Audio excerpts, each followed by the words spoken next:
家好，我係 Amy。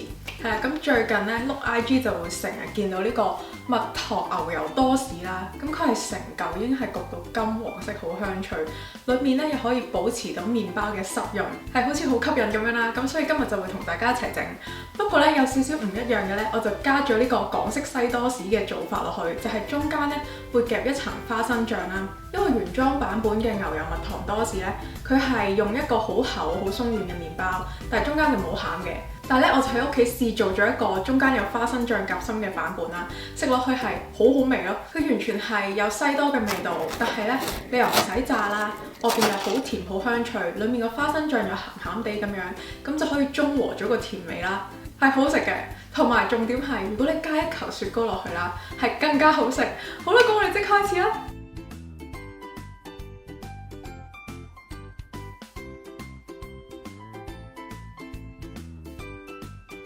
咁首先第一樣要準備嘅咧就係個主角牛油蜜糖溶液。咁我哋咧就可以準備一啲冇鹽嘅牛油啦，直接喺雪櫃攞出嚟就可以噶啦。因為我哋一陣咧就會連埋個糖一齊叮溶佢嘅。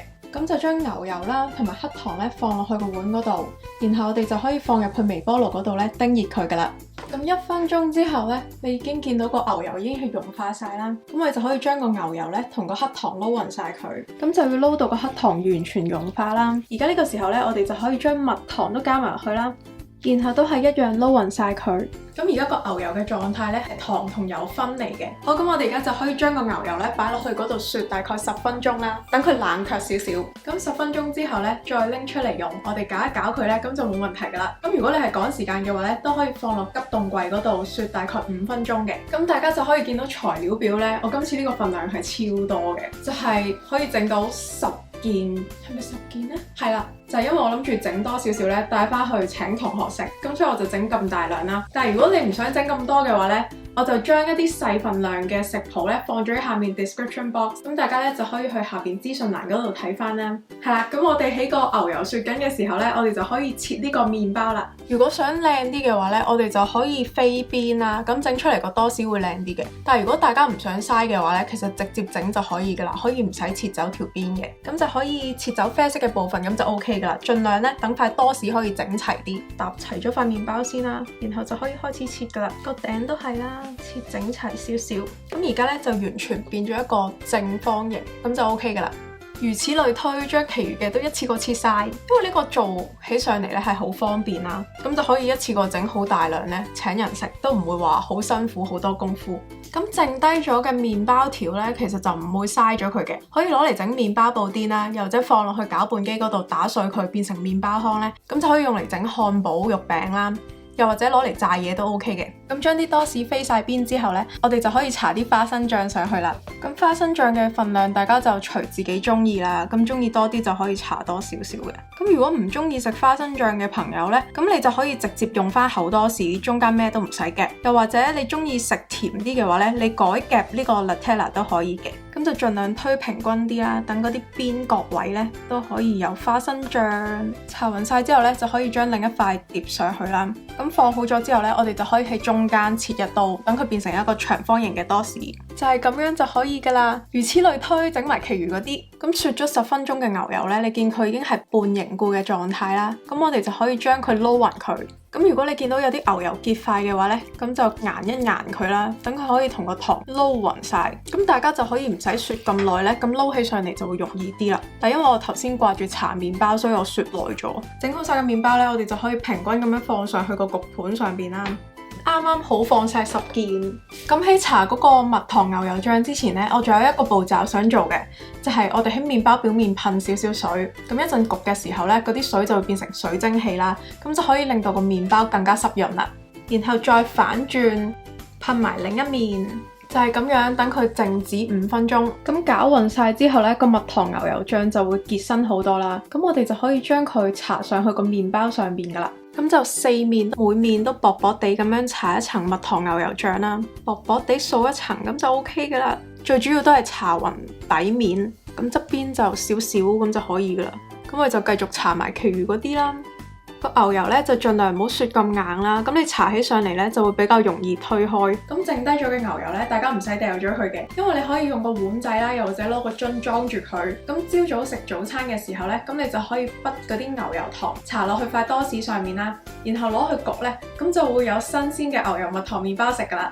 成個食譜最花功夫同心機就係呢一盒，幾經辛苦，我終於搽晒10件啦。咁今次咧會用比較高嘅溫度去焗咧，就係因為麵包入邊本身已經熟咗啦，縮短烤焗嘅時間，咁就防止裡面嘅麵包變得太乾。我哋只係需要將面頭嘅牛油蜜糖咧焗成焦糖脆咁就可以噶啦。好，咁我哋而家咧就可以拎去焗噶啦。咁我哋就可以預熱焗爐190度啦，先放入去焗咗5分鐘先。5分鐘之後咧，就可以再拎出嚟反轉另一面。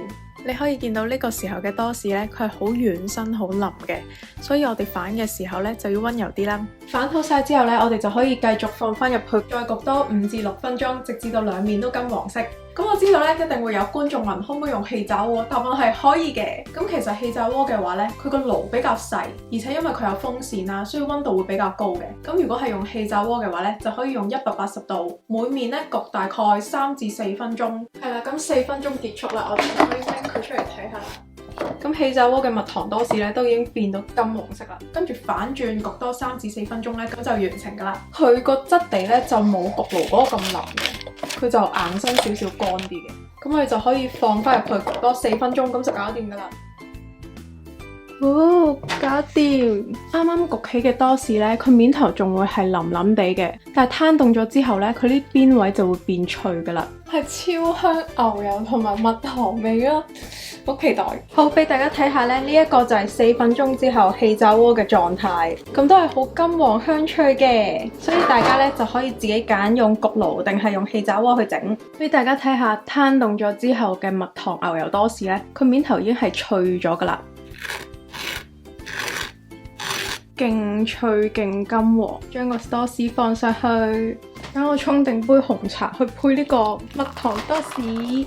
咁大家咧就可以趁熱食啦，又或者攤凍少少暖暖地嘅時候咧，再滗一球雪糕上去一齊食。係啦，咁話咁快咧，我哋呢個蜜糖牛油多士就完成啦。好，咁等我切俾大家睇下啦。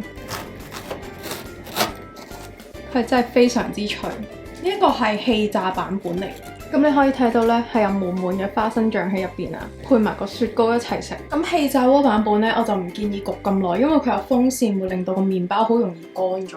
咁就要配埋個雪糕一齊食。係勁香甜咯，完全係西多士嘅味道。我一定要喺夜晚出呢條片，等大家發夢都會見到呢個牛油多士。好香甜，好好味㗎。因為你見佢咧落咗黑糖啦，又落咗蜜糖，咁就一定係甜㗎啦。咁所以配埋個茶咧，咁就啱啱好啦。呢個完全係一個免炸版嘅西多咯，我覺得佢真係超脆，面頭嗰啲已經變晒焦糖。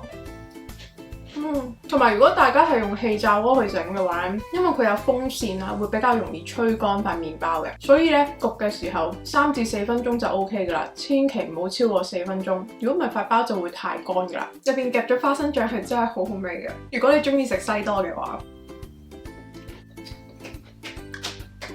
係啦，咁今次呢條片咧就嚟到呢度啦，希望大家會中意今次嘅分享。如果中意嘅話咧，記得俾條片一個 like， 同埋撳埋訂閱個掣之餘，再撳埋隔離個咯，咁你先會收到出片嘅通知嘅。歡迎大家，如果你都整咗呢個牛油蜜糖多士嘅話咧，歡迎 send 相俾我貼糖，又或者 tag 翻我都可以睇到你嘅完成品圖。有咩片想我拍嘅話咧，都可以留言同我講。咁我哋下條片再見啦，拜拜。咁我就煮咗啲梅醬咁樣加落去，配埋個雪糕同個牛油蜜糖多士一齊食，係超級好味咯，因為個梅醬真係好香。